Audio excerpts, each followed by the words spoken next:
So yun, what's up mga Kadaver Kids, mga kabiyaya, isang mabiyayang araw po sa ating lahat. Mega love shoutout sa lahat ng patuloy na nanonood kay Jay Guevara at sa Tito Vic and Joey. So ngayon pag-usapan po natin to, ito nga. Ang never say die na paglaban ng Tape INC sa titulong Itbulaga. Never say die. No, Hinebra. Hinebra. So ito nga, bigyan natin to ng reaction nitong muling pag-apila ng Tape INC or hindi pala, mali. Tama nga, muling pag-apila at yung about dun sa utang na 800 parang hindi daw sila susuko, parang ganun. At mapatungkol din sa trademark na Itbulaga, trademark na matindi na pinag-uusapan ngayon, no, na alam naman na natin na gamit-gamit na ito ng Tito Vic and Joey, pero pilit pa rin pong inaangkin ng mga halusos. So yan po yung mga pag-uusapan natin dito, at syempre don't forget to like, share, comment, and subscribe sa ating YouTube channel, at pakipindot na lang din po yung bell button para lagi tayong updated sa ating mga video araw-araw. Parang ang taas ng camera natin. Pero parang mas gusto ko rin yung ganyan.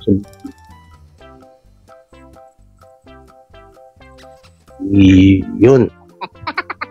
Ang tanong, abot kaya to? Abot naman pala.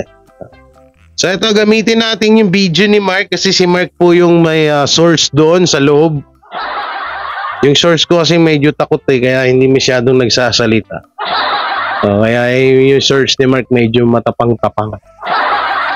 Medyo matapang-tapang nga pala, nagtataka kayo. Sabi niyang iba, Jay, ayusin mo yung camera mo, parang itim lagi ng mukha mo.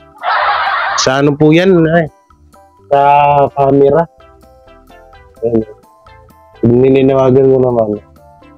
Sa ano po yan? Sa cellphone. Yan niyo po pag nakabili tayo ng bago.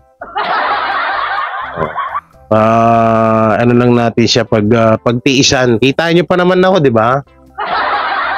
So ito, panoorin natin itong video ni model about dun sa ito. Wait lang, nasan nga natin brightness. Hindi nakikita yung kagwapuhan ni model Ito, confirm Tape lalaban daw at hindi magsasara despite sa utang.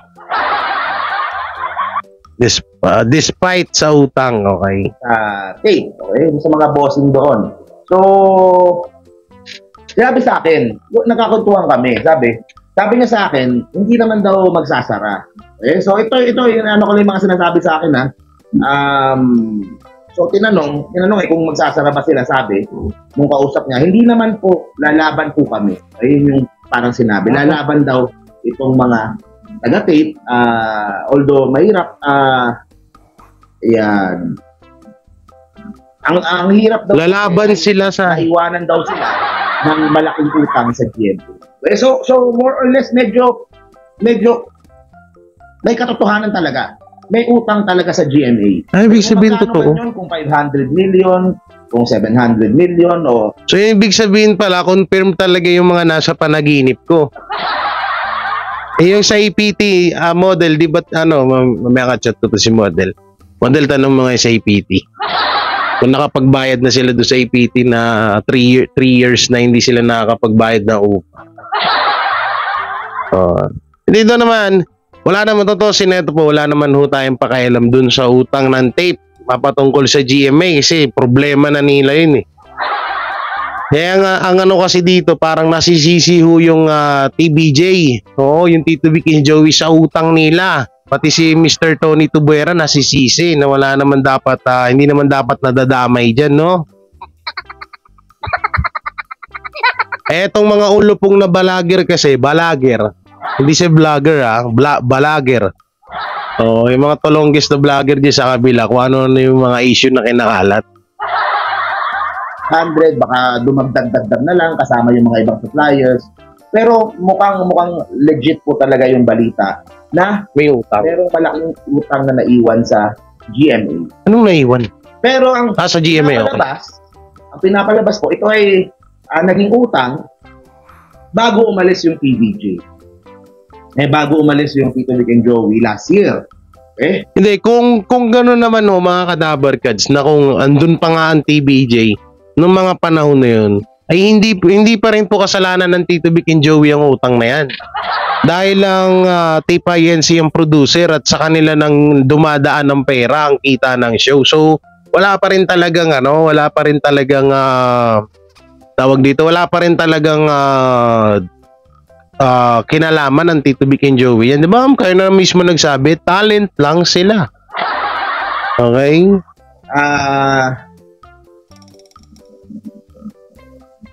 Ano na? Yun. So, it looks like ito pong sa tape, medyo problemado po ngayon. So, problemado sila. Siyempre, ang hirap mag-push through yan. Kung ganun kalaki yung utang, tapos hindi ganun kalaki yung pumapasok, hindi ganun kalaki yung ano. Pero, hahanapan daw po nila ng paraan kung paano po makakabawi at makaka-recover po dito. Okay? Ayun. So, more or less yun po yung aking pinakabalita na doon sa isang source ko, sa isang kaibigan ko, na meron talagang utang. Meron talagang malaki na utang. Alam niyo, matagal na yung ano na yan eh. Matagal na yung utang na yan. Oo, ngayon lang talaga yan lumabas. No? Dahil nga sa may mga vlogger nang naglalabas din.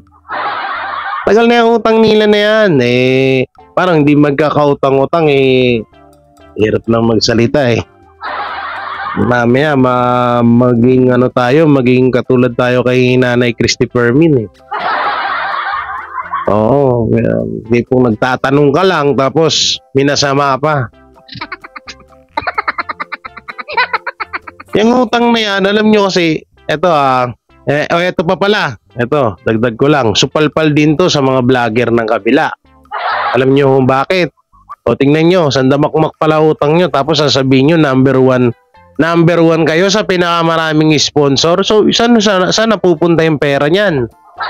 Saan napupunta pera na show nyo kung kayo ang pinakamataas na noon time show na maraming sponsor, maraming ads, may mga paggap-gap pa kayong nalalaman?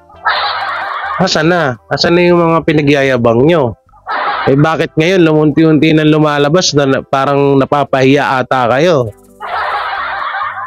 Akala ko ba kayo yung number one noon time show tapos ang damakmak pala utang nyo? Diba? Bago kasi kayo magyabang, sana alamin nyo muna kung totoo ba yung pinagyayabang nyo. Kasi mahirap minsan ipagyabang yung nasa yung katang isip lang.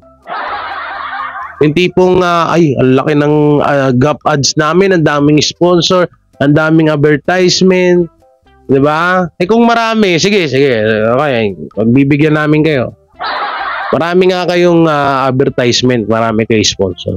Hindi kaya totoo talaga yung matagal ng mga nung nandyan pa yung Tito Vic and Joey, baka nandyan na yung, baka yung mga sponsor na yan, nandyan pa yung Tito Vic and Joey. Na matagal nang sa inyo, nakakontrata. Tapos sinasabi nyo lang na maraming sponsor na lumapit, na nagpunta, na nag-renew. No? Parang sign contract. Panibagong sign contract. Kaya yung sinasabi nyo lagi. O ngayon yung patunayan. O paano kayo nagkautang? Sige, sabihin na natin na hindi nga 800 million ang utang nyo sa GMA. So saan na pupunta yung pera? Saan yung mga pinagyayabang nyo na marami kayong ads? Maraming nagtitiwala ng mga sponsor sa inyo. Minsan kasi bago tayo magyabang, minsan muna natin kung i-balance muna natin kung tama ba, kung sang-ayon ba doon sa pinagyayabang natin, kung tugma ba doon, no? Kasi minsan mahirap mapahiya eh. Mahirap kasi minsan talaga mapahiya, sa totoo lang. Sa GMA at medyo nahihirapang magbayad. Okay, so pero pag-usapan natin yung nangyari siya bago umalis yung Tito Vic and Joey. Okay? So anong ibig sabihin? Obvious naman yun eh. Obvious naman yun nung last year na may nakita rin akong post nila eh. Nasabi nila Saan ko ba napanood yun? Nakalimutan ko yung napanood. Saan ko ba napanood yun? Yung sabi nila iniwanan daw, lalo na yun yung mga tolonggis na vlogger pag nagsasalita. Sabi nila, iniwanan ng Tito Vic and Joey ang tape INC. Ano? Nung iniwanan, ibig sabihin nandun pa yung TBJ nung may yung about nyo sa utang-utang na 800 na yan. Doon pa lang sa pagbayad ng tape sa sa mga utang nila sa Tito Vic and Joey, kay Joey De Leon at kay Vic Soto, laki na nun. So bad sila nagkakautang ng ganong laking pasahod sa mga tao. Kay Chiki Holman, dati pa naman yan Diba? Ibig sabihin, may talaga, may mali dyan sa tape production na yan. Kasi kung wala, bakit? Bakit sila kinasuhan ni Chiki Holman about dun sa kaso? Diba? Napanood natin yung Julius Babaw. O bakit sila kinasuhan nun? Diba? Bakit may utang sila sa kay Bossing Vic Soto, kay Joey De Leon, na ilang milyon yun, ilang taon na hindi sila pinasahod. Ibig sabihin, talagang may mali dyan sa management ng tape. Kasi kung walang mali dyan, hindi sila nagkakautang ng mga ganyan. Ibig sabihin, peke din yung utang ng tape sa kay Bossing Vic Soto at Joey De Leon. Binalita sa GMA yon, binalita sa mga TV network yon. So sinungaling pala mga TV network, ganun. Ay nako. Problema sa finances, hindi makabayad sa talent, hindi makabayad sa, pero I think kasi merong mga ilang vloggers, may ibang, ewan ko, they are trying to spin the story na kasalanan ng TVJ. Kahit nga sila, may utang din sa kanila, di ba? Late nga nabayaran yung kay Bossing, yung magkano, may 20 million. Oo nga, ayan na nga No. Hindi ko sinasagot yung rito si model Baka ma-miss nyo O baka iba isipin nyo. Yun na nga yun Bakit nyo sisisihin ang Tito Vic and Joey sa utang ng tape? Ultimo nga sa kanila may utang ang tape. Diba? O baka sabihin nyo, fake na naman yun. Isipin nyo paano masisisi ang Tito Vic and Joey na ultimo nga sila ay may utang nga sa kanila ang tape. Diba? Pero nabayaran naman na yun, tapos na yun. Pero doon pa lang doon ka magkukuha ng basihan na walang kinalaman ng TBJ dyan. Kasi ultimo nga sa kanila may utang ang tape, tapos pati sila idadamay nyo. Ang pinakatanong dito, sa laki-laki ng kinikita ng Itbulaga, noong mga panahon na nandiyan sa GMA, saan nang pupunta yun? So sige, sabihin na natin yung lumabas na vlog nung nakaraan ng isang vlogger na ang sahod kaya daw nagkalugi-lugi ang tape dahil sa laki ng talent fee ng TBJ at ng Dabber Cats.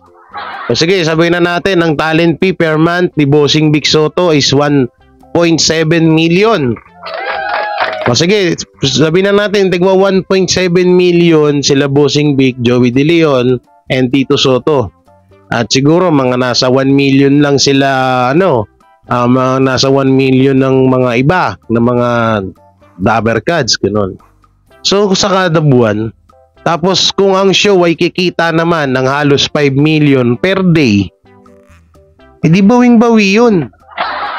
So yan na natin, i-calculate natin. Mamaya ka na model, babalikan kita. Calculate natin ilang 30 times 1.7 million. Ay, hindi pala mali.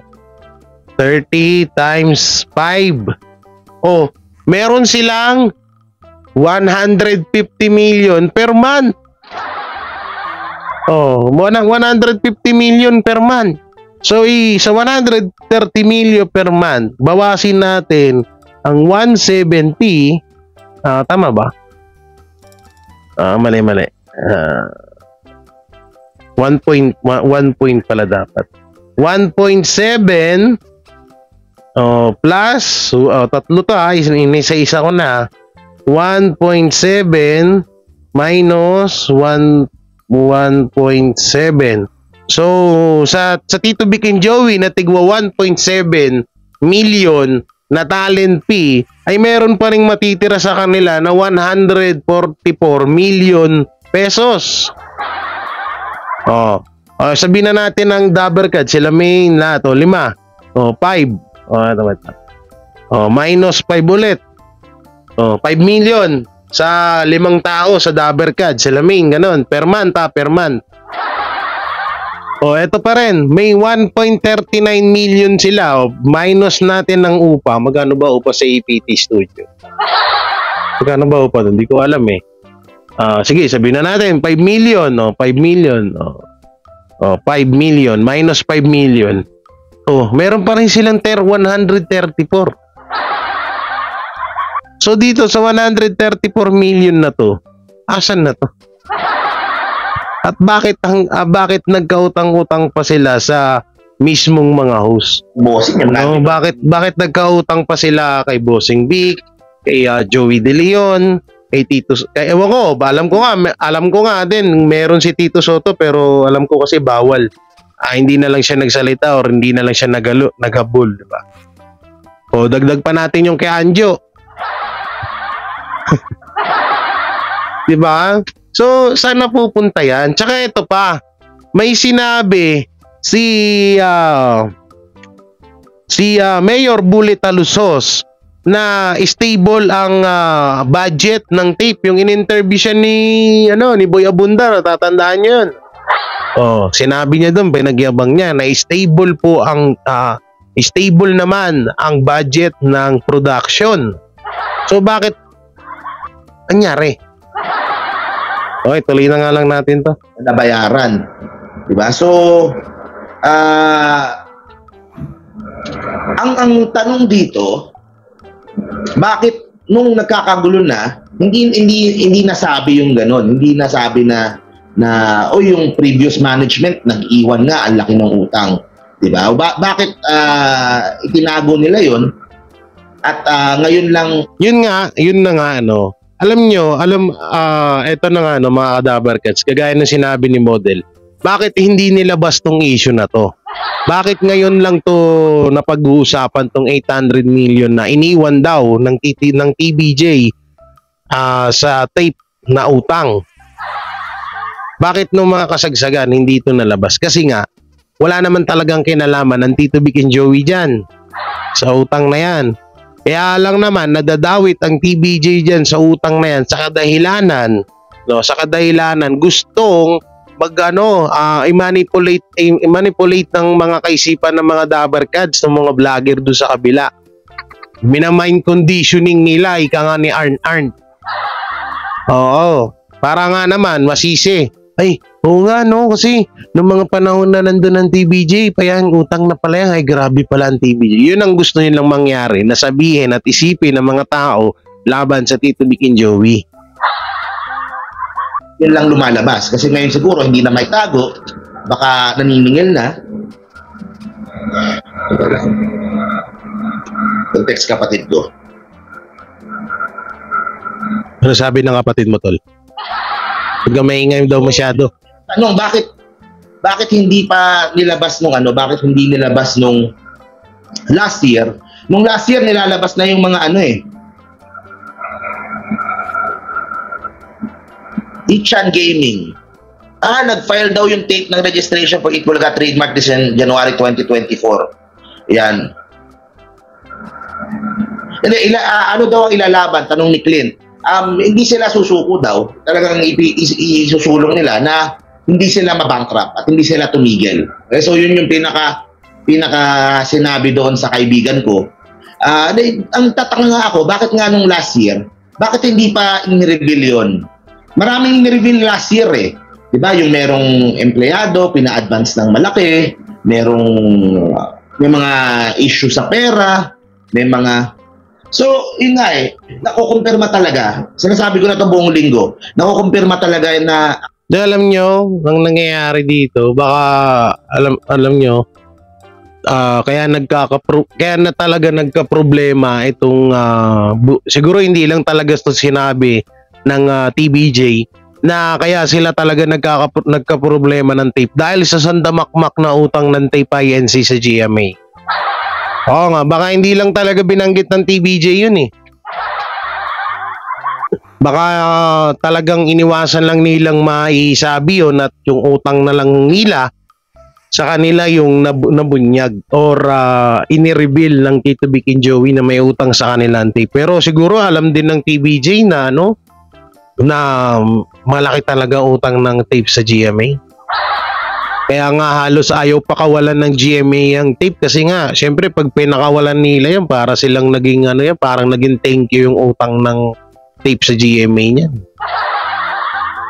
Baka nga mamaya bandang huli magkaroon ng kasuhan din to. No, hindi kaya na baka bandang huli ito rin yung maging magkalaban tong GMA to at itong tape.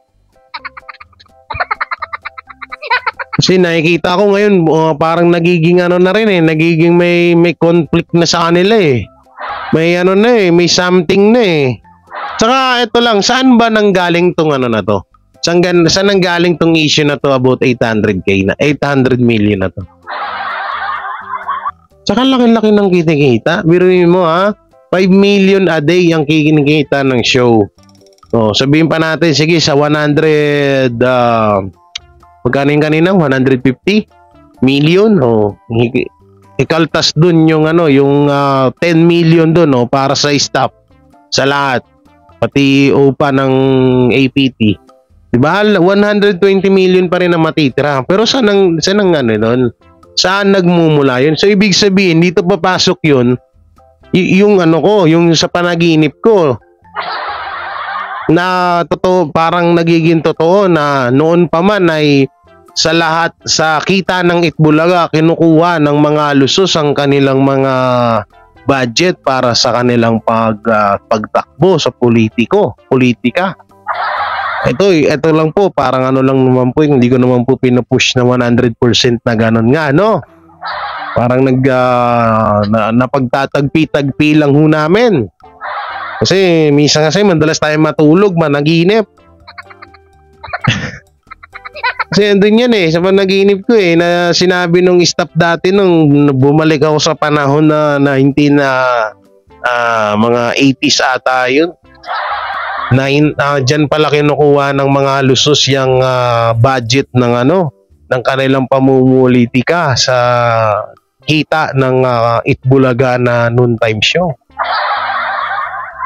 No? Ay nako. Kaya pala kahit din naman siyempre ang politics kasi magastos talaga yun.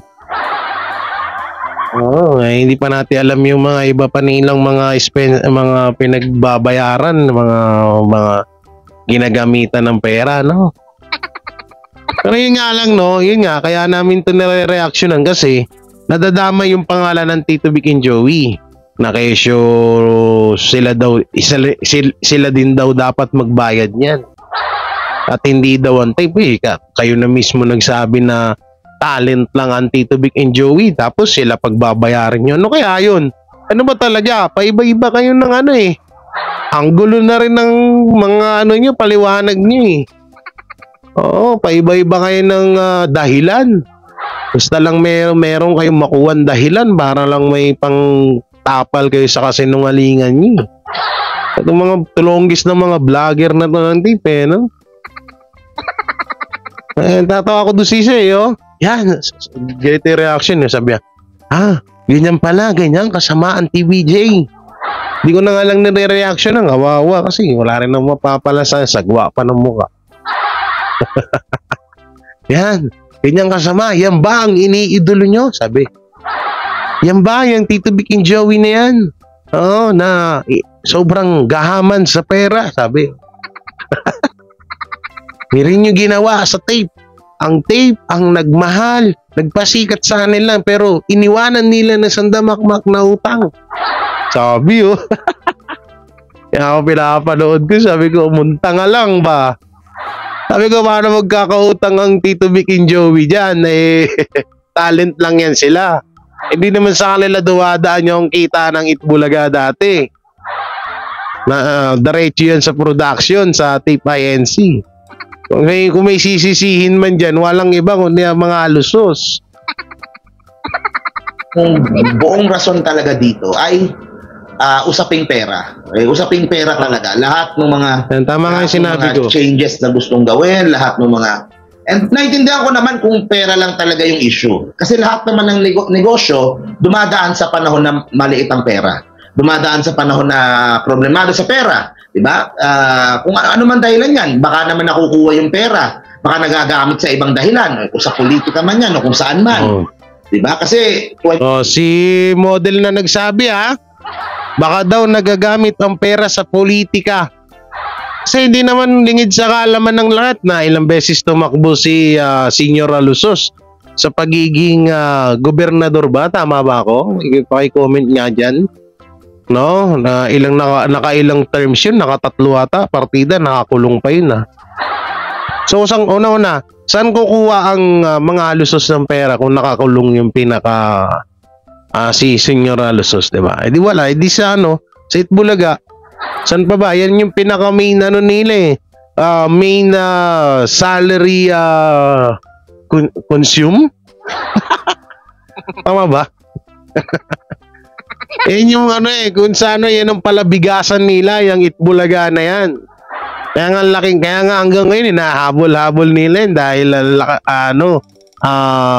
yan ang pinakamalaking hatak ng kita nila.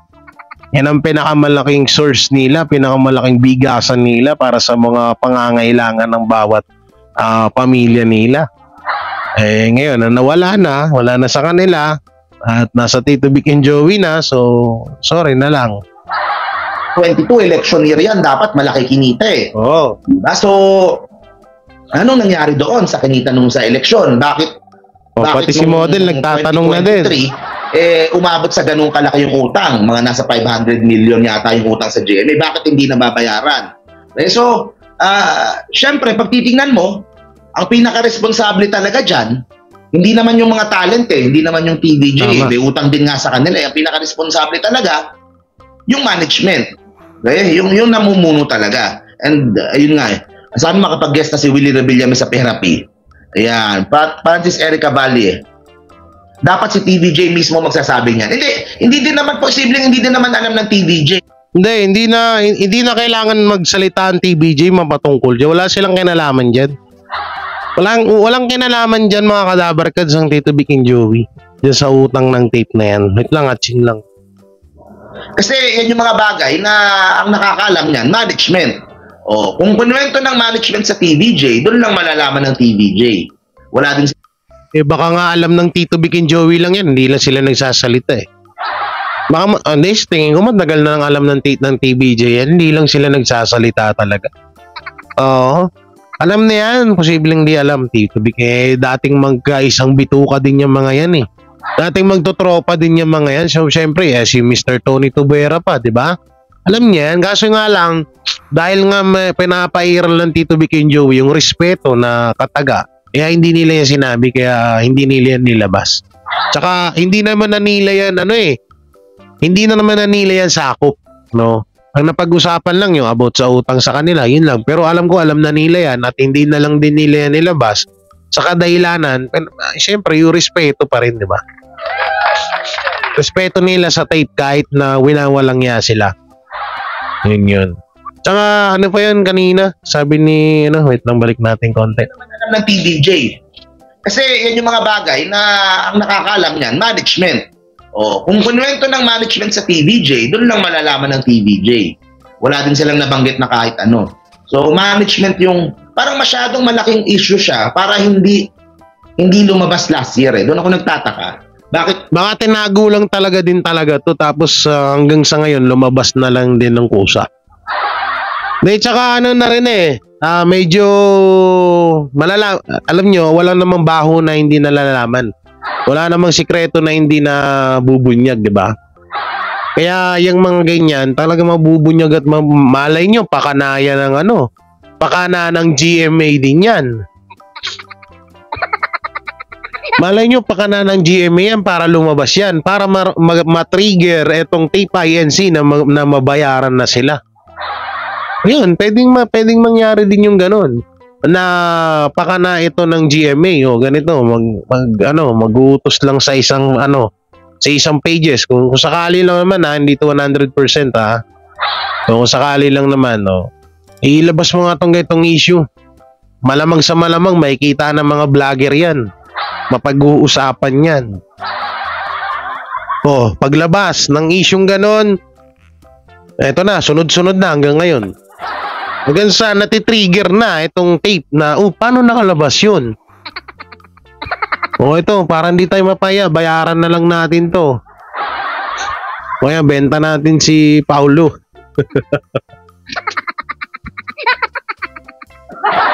Benta natin si Paulo.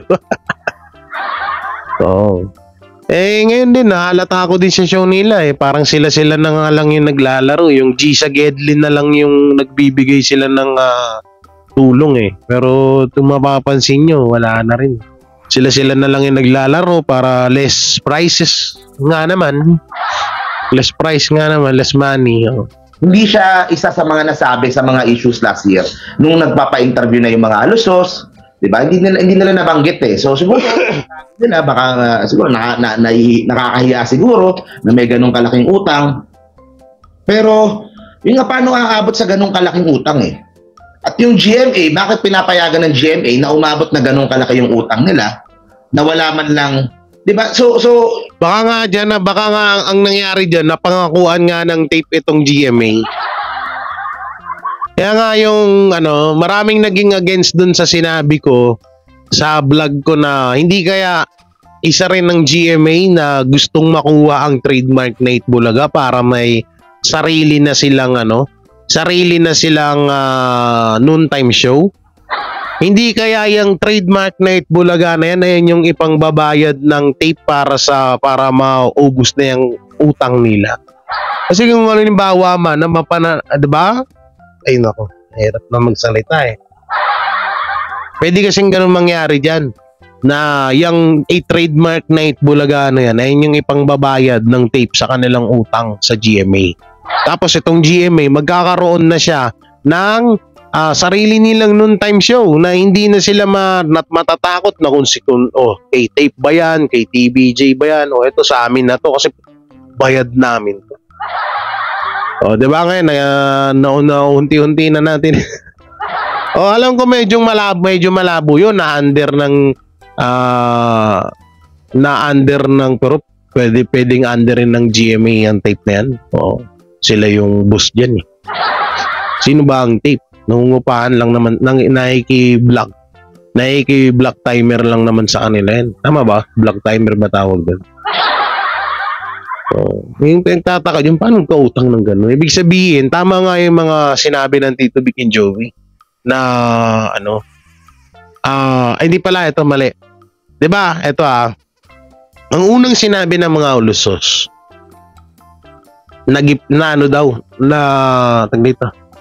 nagkukulang na daw sila ng budget, di ba? Tapos sinagot sila ni Tito Soto na paano magkukulang ang budget? Ang laki-laki ng kita natin. Ang laki ng kita hindi pala natin ng show. So paano? Paano nangyari yun? Na sa mga advertisement nung politics, nung senador, sa Senate, sa senator, sa presidente, 'di ba? Yung dalawang dalawang beses pag nagbubutuan, senator and president. Saan napupunta yung kita na yun? 'Di ba? Yun lang yun Kaya nga yung sinasabi ng TBJ about dun sa parang hirap sila sa budget dyan sa production ng tape, kalokohan yun. Tapos mga ilang buwan or ilang linggo binawi naman agad ng mga lusos yung salita na ganun. Nung in-interview ni Boy Abunda tong si Bullet Alusos, pag-interview sinabi niya doon na stable po ang